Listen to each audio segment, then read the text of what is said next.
ಯಾರಾದರೂ ಒಂದು ಒಳ್ಳೆ ದರದಲ್ಲಿ ಬೊಲೊರೋ ಪಿಕಪ್ ಹುಡುಕ್ತಾ ಇದ್ದೀರಾ? ಹಾಗಾದ್ರೆ ವಿಡಿಯೋನ ಸ್ಕಿಪ್ ಮಾಡದೆ ಕೊನೆವರೆಗೂ ನೋಡಿ. ನಮಸ್ಕಾರ ಎಲ್ಲರಿಗೂ, ಮಲ್ಲು ಹತ್ತಿನಿ ಯುಕೆ ಯೂಟ್ಯೂಬ್ ಹಾಗೂ ಇನ್ಸ್ಟಾಗ್ರಾಮ್ ಪೇಜ್ಗೆ ಸ್ವಾಗತ. ಇವತ್ತಿನ ಈ ಒಂದು ವಿಡಿಯೋದಲ್ಲಿ ಬೊಲೊರೋ ಪಿಕಪ್ ಮಾರಾಟಕ್ಕಿದೆ ಸ್ನೇಹಿತರೆ. ಈ ಬೊಲೊರೋ ಪಿಕಪ್ ಸಂಪೂರ್ಣವಾದ ಮಾಹಿತಿ ತಿಳಿದುಕೊಳ್ಳೋ ಮುಂಚೆ ಇನ್ನೂ ಯಾರು ನನ್ನ ಯೂಟ್ಯೂಬ್ ಮತ್ತು ಇನ್ಸ್ಟಾಗ್ರಾಮ್ ಪೇಜ್ಗೆ ಫಾಲೋ ಹಾಗೂ ಸಬ್ಸ್ಕ್ರೈಬ್ ಆಗಿಲ್ಲ, ದಯವಿಟ್ಟು ಫಾಲೋ ಹಾಗೂ ಸಬ್ಸ್ಕ್ರೈಬ್ ಮಾಡಿಕೊಳ್ಳಿ. ನಿಮ್ಮ ಹತ್ತಿರ ಮತ್ತು ನಿಮ್ಮ ಸ್ನೇಹಿತರ ಹತ್ತಿರ ಯಾವುದಾದರೂ ಸೆಕೆಂಡ್ ಹ್ಯಾಂಡ್ ವೆಹಿಕಲ್ಗಳು ಮಾರಾಟಕ್ಕಿದ್ದರೆ ಸ್ಕ್ರೀನ್ ಮೇಲೆ ಕಾಣುವ ನನ್ನ ನಂಬರ್ಗೆ ಫೋಟೋ ಮತ್ತು ಡೀಟೇಲ್ಸ್ ಅನ್ನು ಕಳಿಸಿ. ನಾನು ನನ್ನ ಯೂಟ್ಯೂಬ್ ಮತ್ತು ಇನ್ಸ್ಟಾಗ್ರಾಮ್ ಪೇಜ್ನಲ್ಲಿ ಅಪ್ಲೋಡ್ ಮಾಡಿ ಕೊಡ್ತೇನೆ ಸ್ನೇಹಿತರೆ. ಇನ್ನು ಈ ವಾಹನದ ಸಂಪೂರ್ಣವಾದ ಮಾಹಿತಿ ನೋಡಿದ್ರೆ ಇದು 2022 ಮತ್ತು 23 ಮಾಡಲ್ ಆಗಿದೆ ಸ್ನೇಹಿತರೆ. 2022 ಎಂಡ್ ಮಾಡಲ್ ಆಗಿದೆ.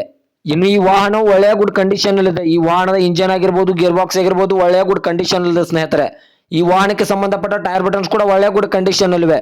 ಮತ್ತು ಈ ಬೊಲೊರೋ ಪಿಕಪ್ ಸಂಬಂಧಪಟ್ಟ ಡಾಕ್ಯುಮೆಂಟ್ ಎಲ್ಲ ಫುಲ್ ಕ್ಲಿಯರ್ ಆಗಿದೆ ಅಂತ ಓನರ್ ಹೇಳ್ತಾ ಇದ್ದಾರೆ ಸ್ನೇಹಿತರೆ. ಇನ್ನು ಈ ವಾಹನದ ಲೊಕೇಶನ್ ನೋಡೋದಾದ್ರೆ ಗದಗ ಜಿಲ್ಲೆಯ ರೋಣ ತಾಲೂಕಿಗಾದ್ರೆ ಈ ವಾಹನ ನೋಡೋದಕ್ಕೆ ಸಿಗುತ್ತದೆ ಸ್ನೇಹಿತರೆ. ಈ ವಾಹನದ ಇವಾಗಿನ ಮಾರಾಟದ ಬೆಲೆ ನೋಡೋದಾದ್ರೆ 7,80,000 ಅಂತ ಓನರ್ ಹೇಳ್ತಾ ಇದ್ದಾರೆ. ನಾನು ವಿಡಿಯೋ ಮೂಲಕವಾದ್ರೆ ಇನ್ನೂ ನೆಗೆಸಬಲ್ ಮಾಡಿ ಕೊಡ್ತಾರೆ ಸ್ನೇಹಿತರೆ.